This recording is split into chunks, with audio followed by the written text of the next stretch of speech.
الحمد لله رب العالمين وأصلي وأسلم على المبعوث رحمة للعالمين سيدنا وحبيبنا وقدوتنا رسول رب العالمين وعلى آله وصحبه وسلم أجمعين. السلام عليكم ورحمة الله وبركاته. بقى نجاهن جراتني بقى ربي نجاهن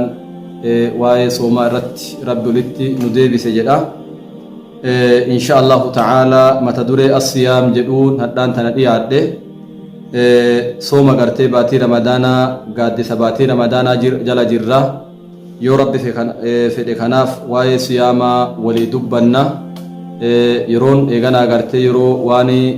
باتي رمضانا كان أرى دبتان برباچي ساوان تئف وقتي ساوان تئف جتشا باتي رمضانا كان أرى ولي دبنا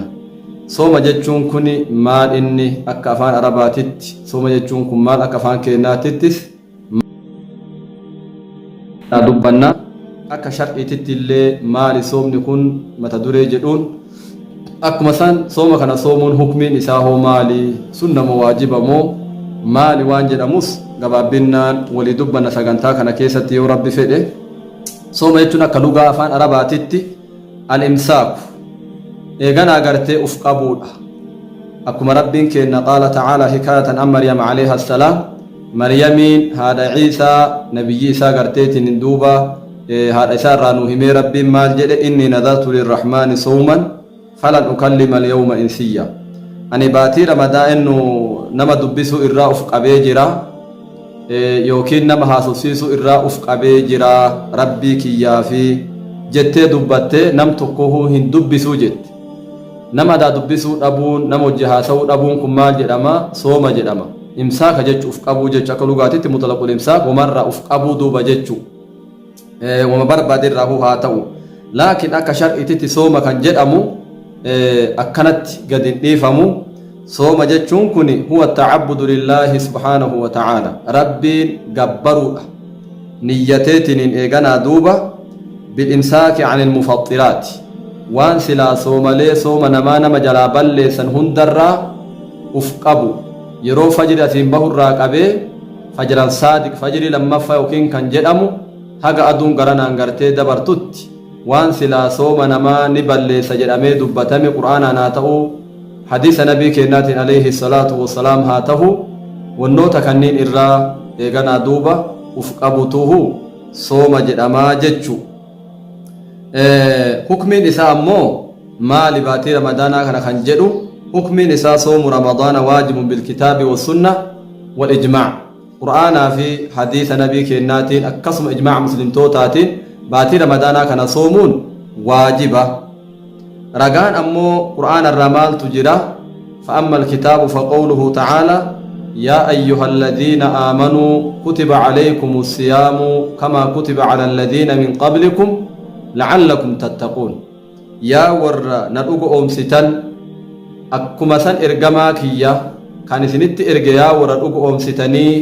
ergaa waan isinittiin erga irraa fudhattan baatii ramadaanaa kana soomuun dirqama yookiin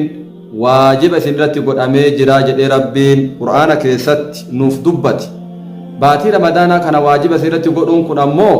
isin qofaa miti baatee hadha baatee miti akkuma warroota asiin dura irratti waajiba godhaa turres isinirratti illee gartee waajiba goone warroota asiin dura irratti akkuma waajiba goone jechuun kuni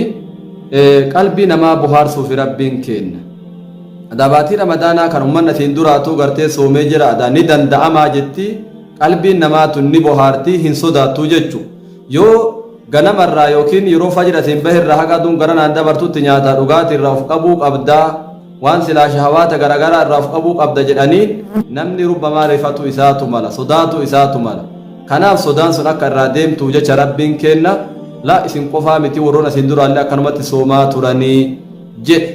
waan namni gaadura si dura dalage tokko baay'ee isin sodaachisu waan namni si dura dalagin tokko hagamtuu qalbiin namaatu ni dhuggitu ni sodaatti. Kanaaf rabbiin kennaa akkana jedhee jechu nyaata dhugaatii irraa of qabaa jechuun kunis qixaaxaa miti ibaada akkuma gartee taarifa soomaa shar'ii keessatti dubbanne san akkuma san aatana keessa rabbi ammallee maal jedhe la'allakum tattaquun wanni soomni kunis dirqama sirratti yookiin waajiba godhameef akka sodaa rabbii qadhaabattaniif yookiin sodaa rabbii eeganaa gaa duuba akka kassabattaniif jedhee rabbi qur'aanatti dubbate dawaa'iin yaamtileen garteetiin shahawaata garagaraa munkaraata garagaraa hamtuu garagaraa itti siyaamtu yeroo nyaata dhugaatii kan ati gartee gabaabsattee sa'atii haganaa yeroo dheeraa kana gartee nyaata dhugaatii dhiiftee jette kana keessatti quwwaan eeganaa gartee badana qaama namaa ni laafa yoo huuni namaa kun laafe wanni hamtuu garagaraatitti nama yaamus eegana nama keessatti huuna dhabaa ni laafaa jechu wagga kun laafe namni sodaa rabbii argataa sodaa rabbii jechuun imtisaalul ma'muuraati wa itinaabul manhiyyaat waan rabbi silaa dalagaa namaan jedhe dalagu akkuma san waan rabbi irraa baqadhaa namaan jedhe irraa baqachu namni yoo sooma soome nama kana ta'a nama ibaadaa rabbii dalagu ta'a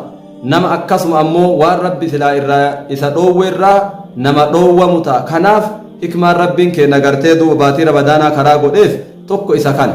hikmaa waan rabbiin baatii ramadaanaa kana waajiba godheefis yeroo biroo insha Allahu ta'ala kan dubbannu taana yoo rabbi nuu fedhe akkuma san aayaa biraa keessatti rabbiin maal jedhe waa'ee magartee dirqama tahuu ramadaanaa kana ilaalchise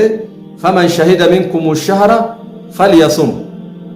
namni baatii ramadaanaa kana shahra ramadaana baatii ramadaanaa namni isinirraa dhufe namni isinirraa dhaqqabe du'uu dhabe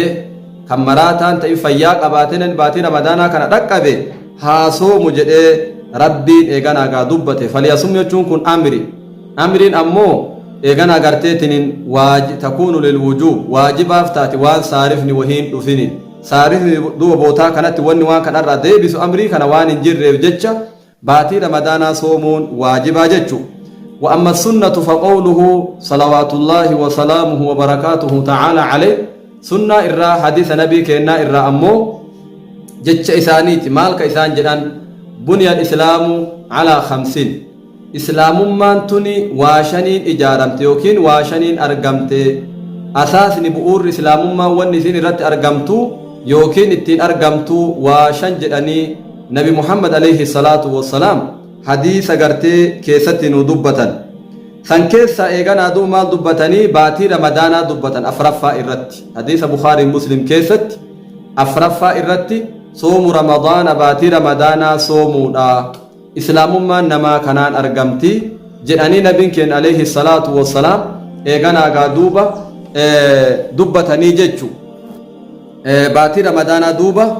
صومو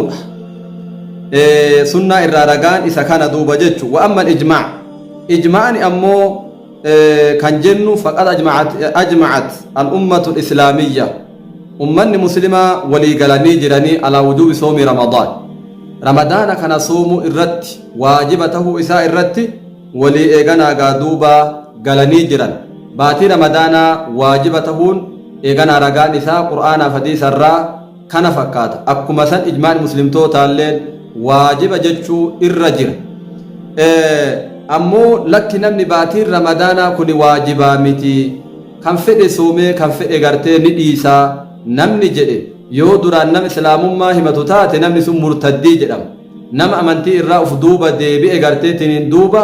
jedhamaa jechuu namni sun murtaddiidha islaamummaa nama uf duuba deebi'ee jechuu kaafira taha hukmii garteetiin islaamummaa keessaa bahe hukmii gartee ummata muslimaa hin argatu duuba jechu baatiin ramadaanaa kun ammoo waajiba kan godhamte sanaa sagalaffaa keessatti eenyu sanaa hijira irraa sanaa lammaffaa keessatti jechu baatii waggaa ammoo rasuulli 9 soomanii jechu hijira irraa waggaa lammaffaa keessatti waajiba godhamte hijira irraa waggaa lammaffaatti waajiba eega godhamte nabi muhammad hagam soomarree ji'a eenyu waggaa 9 soomanii jechu waggaa 9 wanni sooman jennuuf isaan maka keessatti waggaa 13 toohidatti yaamaa turan aqiidatti yaamaa turan akkuma san ummanni kaafirtoonni makkaa kun adaa godhanii cinqanii jennaan